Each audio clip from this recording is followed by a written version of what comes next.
Hello audience. Let's discuss the two most important macroeconomic indicators, which are gross domestic product versus gross national product. Let's first discuss the GDP and then GNP and why they are being used.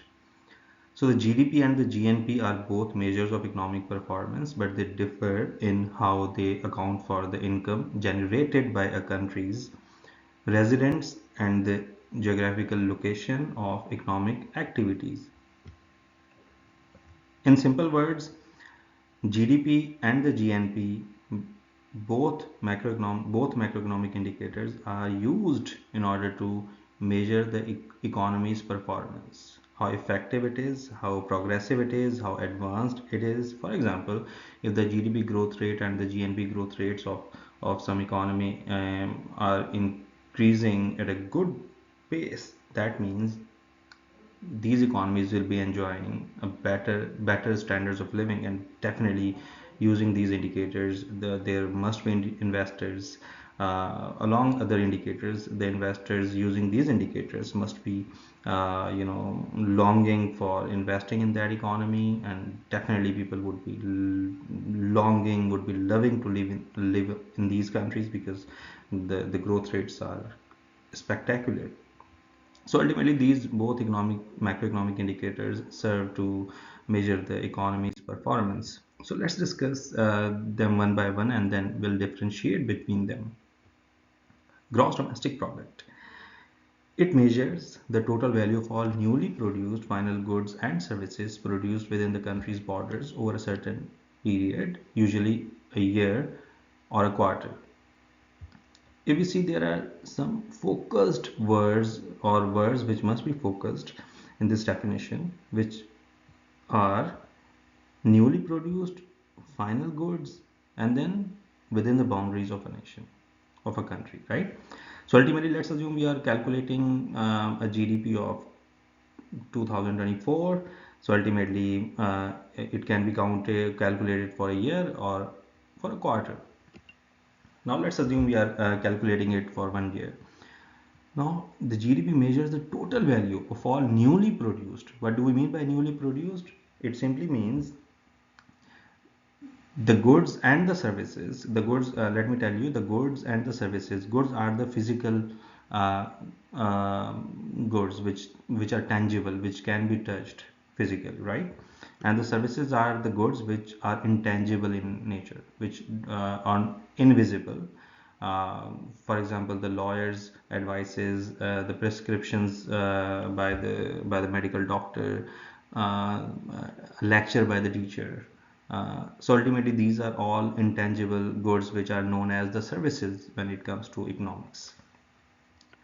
So all newly produced final goods and services. So the newly means those goods and services must be produced within the time frame of that year in which we are calculating GDP. Let's assume if we are calculating the GDP for 2024, so that means it must be produced in 2024. We cannot include something which is produced in 2023 because it would overstate our GDP. It would exaggerate our GDP's numbers and would give us unreliable information. And then there is another important concept which is final goods and services. There are two types of goods. One is the intermediate goods and the other is the final good. Intermediate good is the purpose of that good is uh, it is used in order to produce other goods. For example, steel, it is used as one of the intermediate goods, as one of the inputs in order to produce car. So ultimately, and the purpose of the intermediate good is to go to for the further production process and then become get assembled in the car. So the final good is the one the purpose of which is for the for the consumption of the end consumer. So ultimately, the worth of final goods or the total value of the final goods is calculated in order to avoid the double counting, so that our GDP calculated numbers give us the reliable information as opposed to some less reliable numbers. And then another factor which is very important to discuss here is the within the country's borders. This is very important. The GDP, something which is newly produced final goods and services, but it must also be produced within the geographical borders of the country, geographical boundaries of the country, right? So if something is being produced within the US, so it is calculated in the US GDP, irrespective of who produces it, whether it is a German company, whether it is the Chinese company, whether it is a Japanese company, or it is the US company. No matter who produces it, as long as it is being produced within the geographical borders of a country, we would count that in our GDP. Clear? So the focus is on the location where it is being produced, no matter who produces it. This would re-emphasize what we just discussed. For example, focus. It focuses on the location where the production takes place, regardless of who owns the resource involved in production. So we can see here that the focus is on the location, is on where it gets produced rather than who is producing it. This example would give us better understanding of what we just discussed. If a German car manufacturer has a factory in the United States, the value of the cars produced in the US factory is included in the US GDP, not Germany's, because the production takes place within the United States. So ultimately, if a German company is working in the United States, so whatever they produce, it must be counted in the US's GDP, because it is where it is being produced. So ultimately, the location matters, not who is producing it. Similarly, GNP, gross national product, the definition is almost the same, only this difference lies there. GNP measures the total value of all newly produced final goods and services. Till now, the definition of the GDP and the GNP are same, but when it comes to the further part, it is by the residents of a country. While calculating GDP, the focus was on the location of the production, right? The place of the production within the boundaries of the country we were discussing. Now we discuss it is by the residents of the country. Clear? This is the only difference. So let's assume if some Americans are producing goods or services in Germany, so it would be counted in the US GNP, because it is by the Americans factor of production, right? So it would not be counted in the US GDP, because it is not within the boundaries of the geographical boundaries of the US, but it is being produced by the Americans, so it would be counted in the US GNP. But now let's assume if something is being produced by Americans within the US, so it means it would now be counted in the GDP as well as the GNP, because it is being produced by the Americans. So that means these are the residents of a country. So ultimately it is part of the GNP, and also it is being produced within the geographical boundaries of the US. So ultimately it would also be counted in that country's GDP. So now it makes more clear. GNP measures the total value of all newly produced final goods and services by the residents of a country, including the income earned by its residents abroad and including the income earned by foreigners within the country. So anyone who is working in the US definitely would not be, any foreigner who is working in the US would not be part of US GNP, because they do not belong to the US. It focuses on the ownership of production factors regardless of where the production takes place. So now it is more clear that it focuses on the ownership of the production, not the location of the production.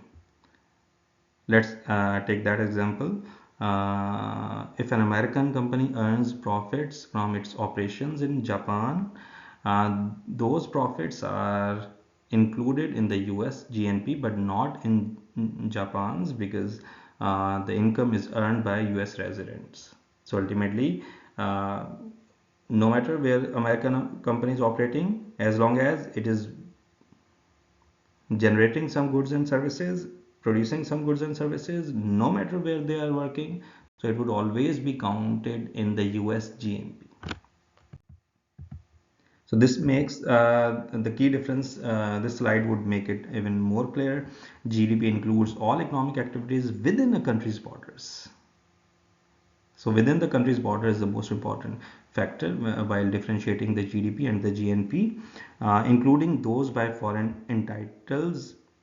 No matter who is doing it, as long as the goods and services are being produced within the country's borders, it would always be counted in that country's GDP, while GNP includes all economic activities by a country's residents regardless of where they occur. So ultimately, GNP would include all those goods and services which are produced by the residents of a country. If we are calculating the GNP for the US, so that means all the goods and services produced by American factors of production would always be counted in their GNP, no matter whether they are working in the US or they are working abroad. So these are some similarities of GDP and GNP, and these are contrasting factors between the two indicators. So production by Americans companies in the United States will be counted both in the GDP as well as GDP, because production by American companies, that means the ownership of production belongs to the US. So ultimately, it would be counted in the GNP, and it is also taking place in the US. So that means it would also be part of the US GDP. Now this would be the part be included in GDP but not GNP, because production by foreign companies in the United States. So as long as it is being produced, it is taking place in the United States. So ultimately it would be part of US GDP. What is counted in GNP but not GDP? This part, which is production by American companies in foreign countries. So these are the American companies which are operating outside US. So definitely it cannot be counted in the US GDP. But definitely, these are American companies, so anything which is being produced by them would definitely be part of US GNP. Now, I tell you how to differentiate between the two through a scenario where a US based company operates in China and the Chinese company which is operating in the US. Now, the goods and the services produced by the US company in China. Look, US company in China. So US company is operating this, so it means it would be part of US GNP. You can see this. But since it is being produced in China, so that means it would be counted in China's GDP. So that means look, where it is being produced, we would include that in that country's GDP. But anyone who owns it, definitely US owns it, so ultimately it would be counted it in the US GNP. Similarly, the goods and services produced by the Chinese company in the US contribute to the US's GDP, but to the China's GNP, because it belongs to the Chinese, but definitely it is being produced in the US, so ultimately it would be calculated in the US's GDP.